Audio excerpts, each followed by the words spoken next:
Okay, Peter, this is fun to turn the tables on you and be able to ask you some questions, but we kind of do this in our daily life quite a bit.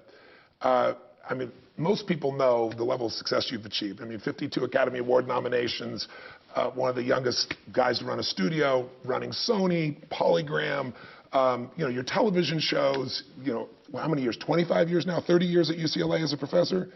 I mean, did you really need another day job? What the heck would inspire you to take on the intensity of writing this book at this time, you know, Tell to Win? Why did you really want to take story and get people to understand its impact in business and in life?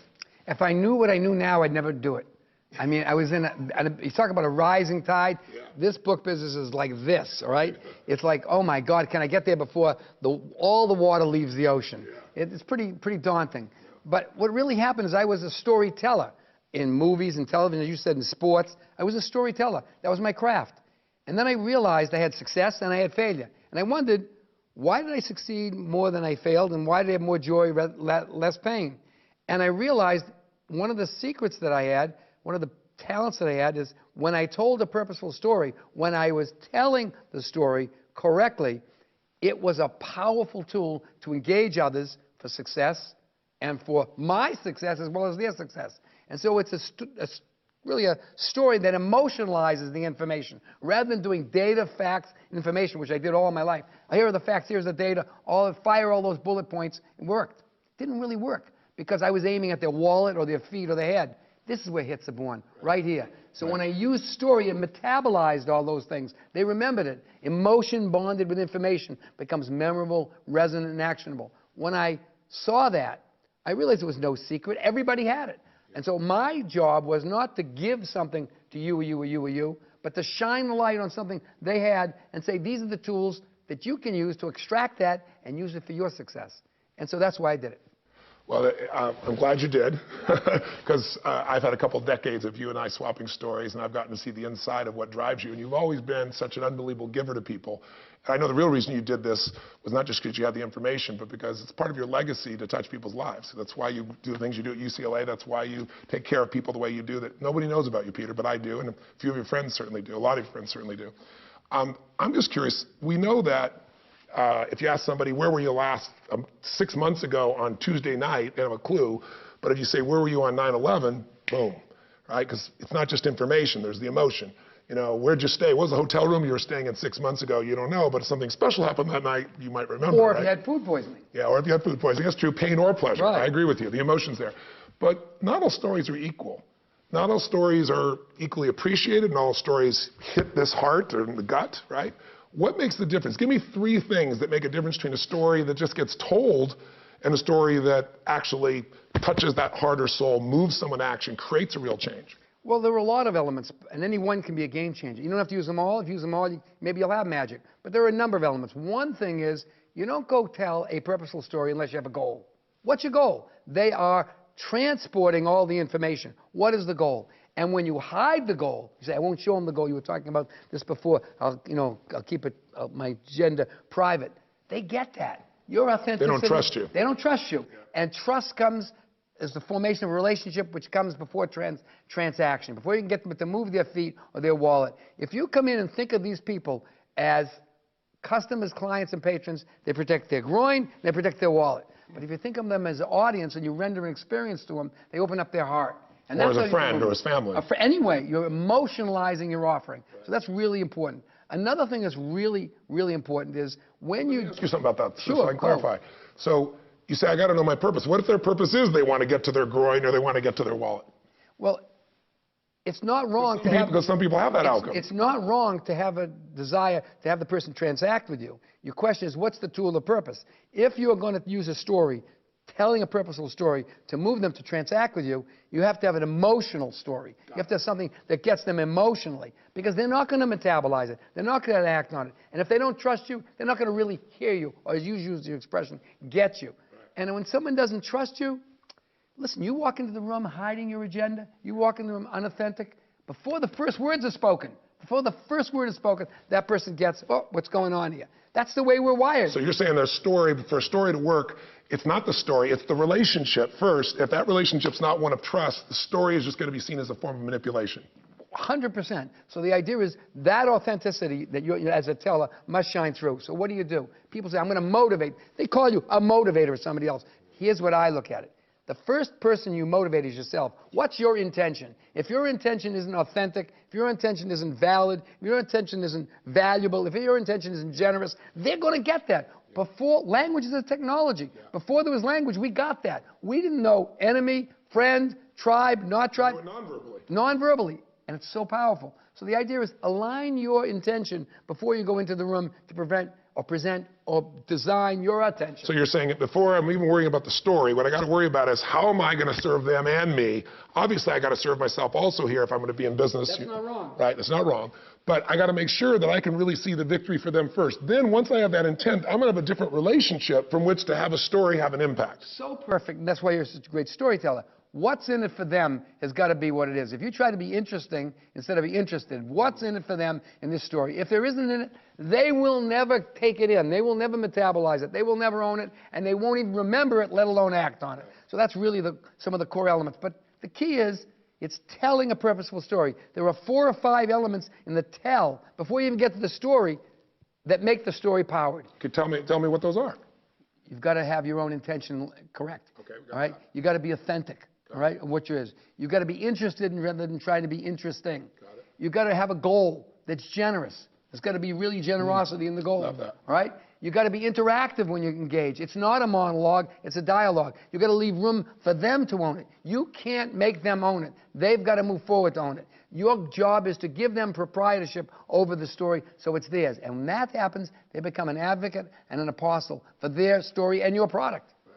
Big difference, too, I think, and tell me if I'm wrong, a story you're retelling can be powerful, but a story you've experienced comes alive, right? Because you don't have to, you're not processing something intellectually, it's in your nervous system, especially if it's one that got emotion in you. Am I right about that, or how would you describe it? The primary source of a great story is your story, your experience, because then you're sharing an experience in the form of that narrative. Right. You're sharing something emotional to you. It has a value proposition. And somebody says, it feels credible. It has a sense of authenticity. You don't have to prove it. They can smell it. They can smell it. And you know something? We all have a good BS meter. We know when someone's coming into the room and their feet, their tongue, their heart, and their wallet are all congruent and they're moving in the same direction. And when they're not, we're already wired to know, hey, what's going on here? We're looking for the monkey. We're looking for them to bring that thing out. Somewhere along there's a trick in this thing. When you don't have that, they open up their heart. When you open somebody's heart, you create the opportunity for transformation. I mean, that's my life experience. How important is this backstory understanding, knowing the story that might be filtering the way they perceive you or your offering or this moment? How important is the backstory, and how do you find the backstory on someone so you don't walk in and, stick your foot deeply in your mouth or some other particular orifice? Well, you get 2 backstories. You got yours and you got theirs. You better know your own. Good point. Because it can hijack you in lying in your weeds. Give me an example of one of those. Well, I was a young boy, and when I was 12, 11, 10, I had an experience with an authority. I was being thrown out of school, and I ran in to tell my parents that this headmaster was telling a bunch of baloney. That wasn't what happened. And I walked in, and he was filled with badges, and all the headmaster had on was a Scout's uniform with a tremendous amount of authority. And I choked up, all my sphincters closed up, and I ran out and let his story be mine. And I was thrown out of school. Meaning you just accepted, you didn't tell people that it was not true. And then what happened is, I guess I forgot it, but it stayed in me. I always had an element of authority, made me very anxious. Saw those red lights in the back of my window of a car, and I was driving along. And, oh my God, it was terrible. 35 years later, I walked into the King of Thailand's palace and preparing a story about piracy. And there was a whole group of people there. I didn't know who was who. And I saw the king. Oh, my God. He has all these white badges, all these uniforms on. And I shrunk back. I was freaked out. I said, oh, my God. That backstory reared up its head. Yeah. Instead, I pushed through it. I really did. I said, yeah, we were really smart. I pushed it. I said, I'm not going to be sucked in this time. I'm going to do it. So I went there, and I told him the whole story about a beautiful musician who lost his whole life and all of his earnings because his properties, intellectual properties, had been stolen. And I had done my wisdom on his backstory. I didn't know at that time that it was a backstory, that he was a musician. And I said to him, you're a musician. This should feel the same way to you. So that he'd want to do something about it. Empathetic. He said, yeah. As I was telling the story, Ogasan came over to me and tried to grab my arm. He pulled me away. He was the head of Sony, right? Yeah, Ogasan. yeah. He was the head of Sony. He was the owner. And he pulled me. I said, no, I'm almost finished. I'm almost finished. He gets it. He said, the king gets it. He said, Guber-san, that's not the king. That's the guard. That's the king over there. So I told the perfect story to the guard. You know, I was so convulsed at getting through my backstory that I lost it. So it can really sabotage you if you're not careful, you know? Okay, well, tell me an example of how you find someone else's backstory, assuming you get to the right person you're going to influence. How do you get someone else's backstory so you're able to meet their needs and you don't get bit by some bug that's in their past? It's not easy. You have the opportunity, if you know them, to talk to people. Preparation is key. Yeah. You can find the footprints and the breadcrumbs and the finger marks around, but it's not easy. If you have a relationship with them, you may have a better opportunity. If you know people about them, yet a better opportunity. Wikipedia or some of those internet pieces gives you more availability information. But really what the trick is, you got to be aware for those clues when you get in the room too. You can't just get it as preparation. It happens there. Look around the room. Look at the pictures on the wall. What is he friendly with? What is he aspiring to? Look at all those elements. They tell you a lot about how they hold things. And then you got to get a little lucky. You got to have a good sniffer. But when you see it, like this definition of obscenity, recognize it. Don't pretend it's not there. When you see that person cringe up when you say something, recognizing you're hitting some kind of a nerve. Remember, you're in a dialogue. It's not a monologue. If you keep firing those bullet points, you're going to be in trouble. So when I see that tightness, I feel it, I see it, and I'm more direct. I'll ask about it. I'll say, listen, obviously that had an impact on you. You're probably more elegant than I am. When you see that tension that shows up, that tells you there's something else going on besides our conversation right now, or there's a reaction to this conversation that isn't moving in the direction you want to go, the deal, the opportunity, the situation, their heart's not opening, they're closing. How do you uncover in those moments what the story is? How do you do it? Well, I do it by trying to listen actively, try to draw them out, try to make sure I'm not going down a rabbit hole that doesn't got a rabbit, but got a polar bear down there, you know, and because once they bite you, they don't want to do any business with you, so you got to be careful. Yeah. And then there's another trick to do. Know when to move on. Know when it's not the right day to tell your story. Know when to get out of it and find another way to enter the thing. Don't just fire those bullet points, fire that information, or tell your story if the environment isn't right. That's happened to me many times, where I've gone into the meeting, had that kind of foreplay, had that discussion, and recognized the person was vacant, wasn't there, wasn't present. Yeah. What was it doing? Checking off my list of finishing the meeting, telling my story? No. I withdrew. I found another time to do it. Sometimes you can't. Sometimes you have to get a little lucky. But the point is, the awareness is the key. Yeah. Just to be able to be perceptive, to be looking for it, to be thinking about it, to be perceptive enough to know when you see it. Right. That's the best you can hope for, because most people are guarding their story. That pain is protected. It's true. It's absolutely true. Also, sometimes it's just the state they're in. I had this big meeting planned, I think you know, years ago with Gorbachev, and I'm going to fly him on this plane, and I got the goal that I want to pick his brain. I want to know what ended the Cold War. I want to know the moment of what ended the Cold War. I'm just obsessed, because this is the guy that participated in one of the biggest changes in our lifetime. Sure. Right? And he had agreed to this interview and so forth, and he got up, and the guy said, nope, he's not talking to anyone. He's not talking to you. He's just getting on the plane. He had this massive headache. And I was frustrated. I'd paid chartered a Gulfstream jet. I'd worked all these details. I'd flown all there. I'm doing all this for him, and all of a sudden the answer is just no. And but what I tried to do in that case was to figure out how it would change his state. And I didn't have much access to him. You're going through an interpreter. And so I started speaking to his wife.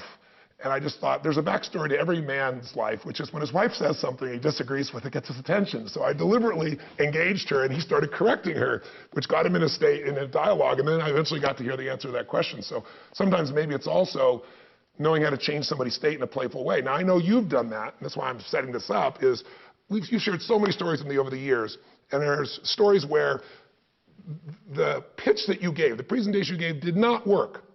And you just wouldn't give up. I mean, sometimes it's not just the ability to tell the story, it's the ability to find a way to tell that story in another way. Would you share the story, the example of what you did with Gorillas in the Mist?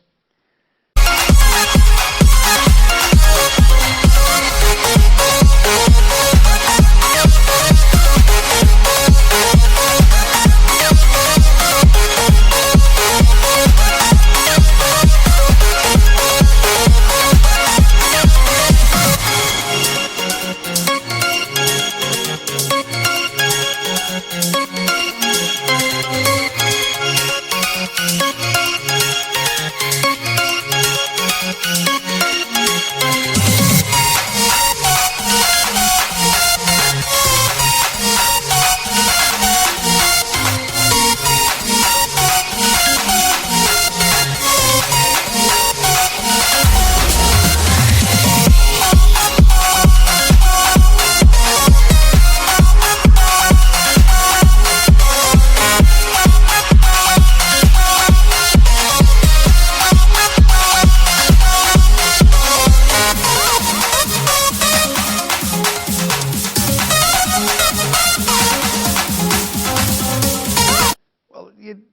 That's a very long story, but the long and the short of it was that I realized I was in a room where the person had virtually made their mind up not to make the movie. Right. And I had to find a way to change their state, and I didn't think of it that. I didn't use that word. I didn't know that. I just did it intuitively. And that's the magic of this. So much of it's intuitive. It's the way we're wired. Yes. And then we close it down and say, oh, that's child stuff. We shouldn't do that. When that's exactly what's called for. Yes. And what happened was the chairman of Warner Brothers had decided he wasn't going to make Gorillas in the Mist after going all the way down the road. And I knew if I left that room, even though...